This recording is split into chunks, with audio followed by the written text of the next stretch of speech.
Good afternoon, class. I welcome all my HS second year student to one more class of Logic and Philosophy. Well, I have already started with scientific realism. In my previous video, मैंने आप लोगों को समझाया था what does scientific realism means, and John Locke has advocated scientific realism. In this video, I will explain you the characteristics of scientific realism. ठीक है? Now there are altogether 5 characteristics. See, 5 characteristics.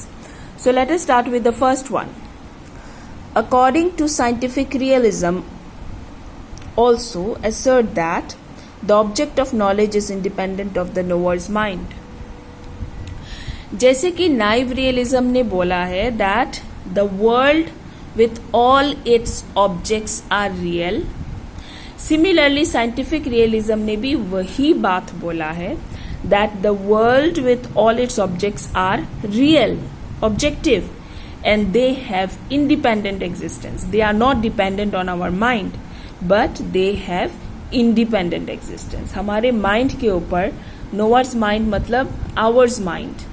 They are not dependent in ours on our mind, but they have their own independent external existence.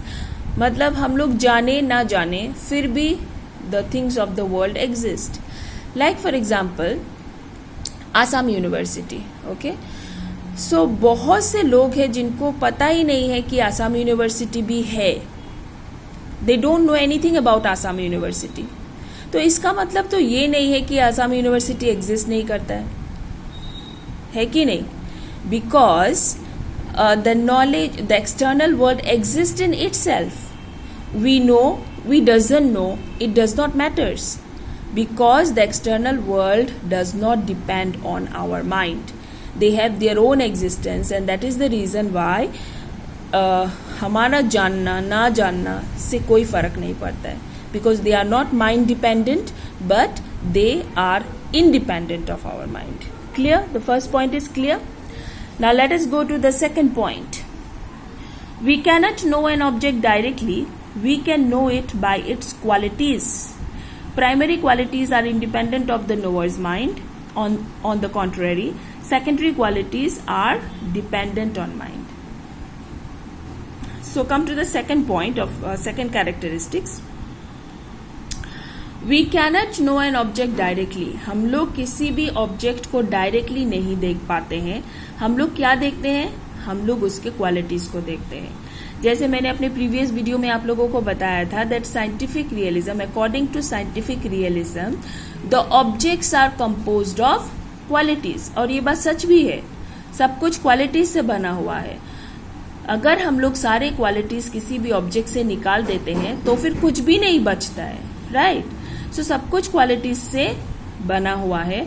और जब भी हम लोग किसी object को perceive करते हैं, देखते हैं, तो फिर हम लोग उस ऑब्जेक्ट को नहीं देखते हैं बल्कि उसके क्वालिटीज को देखते हैं, because everything is composed of qualities. ठीक है? और what are those qualities? Primary qualities and secondary qualities. Primary qualities are independent real qualities of the object, और secondary qualities are dependent on our mind. ठीक है? Now let us go to the third point. We cannot see an object, but we can only see the qualities of the object. Okay? हम लोग object को नहीं देखते हैं, but हम लोग सिर्फ क्वालिटीज ऑफ द ऑब्जेक्ट को देखते हैं, primary and secondary qualities. For example, मैं किसी भी चीज को अगर बोलूँ कि डिस्क्राइब मी दिस थिंग और describe me that thing, then how you will describe? You will describe only the qualities of the thing. Okay? Is there any other way to describe? कोई और रास्ता है किसी भी चीज को डिस्क्राइब करने का? नहीं, कोई रास्ता नहीं है. किसी भी चीज को डिस्क्राइब करने के लिए हम लोग उसकी क्वालिटीज को ही सिर्फ डिस्क्राइब करते हैं. तो इसका मतलब क्या हुआ? इसका मतलब ये हुआ कि हम किसी ऑब्जेक्ट को जब देखते हैं, परसीव करते हैं या फिर ऑब्जर्व करते हैं, तो फिर हम उस चीज को ऑब्जर्व नहीं करते हैं, पर उसके क्वालिटीज को ऑब्जर्व करते हैं. ठीक है? Clear? Now let us go to the fourth point. Knowledge according to scientific realism is an indirect process. Okay? Scientific realism के हिसाब से नॉलेज जो है, जो नॉलेज हम लोग ऑब्टेन करते हैं, वो एक इनडायरेक्ट प्रोसेस है, डायरेक्ट प्रोसेस नहीं है. क्यों इनडायरेक्ट है? It is indirect in the sense that the object of knowledge cannot be comprehended by the knower. Only the copy or image of an object is known by the knower. Indirect इसलिए है क्योंकि knowledge हम लोग obtain करते हैं from the photocopy of the object, not from the original object. Okay? इसका मतलब है हम लोग जब भी किसी चीज को ऑब्जर्व करेंगे, देखेंगे, परसीव करेंगे, तो फिर उस चीज को हम लोग परसीव नहीं करते हैं बल्कि उसके फोटोकॉपी को परसीव करते हैं. और यही रीजन है कि हम लोगों का व्यू पॉइंट अलग अलग होता है. एक ही चीज के बारे में हम लोगों का व्यू पॉइंट अलग अलग होता है. क्यों अलग अलग होता है? क्योंकि हम लोग उस चीज को नहीं देख रहे हैं, उसके फोटोकॉपी को देख रहे हैं. For example cake.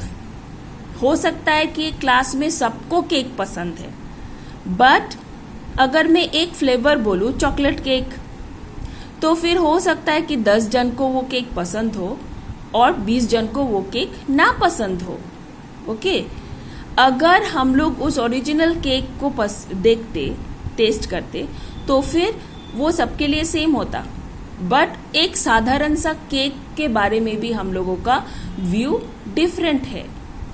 Okay, so when we perceive a thing, we don't perceive the original object, but we only perceive the photocopy of that object according to our viewpoint, according to our common sense. Okay, हमारे common sense के हिसाब से, हमारे brain के हिसाब से, हमारे view point के हिसाब से हम लोग किसी चीज़ को perceive करते हैं. और यही रीज़न है कि उस चीज़ के बारे में हम सब का व्यू पॉइंट अलग अलग होता है. ठीक है? Clear? Fourth point.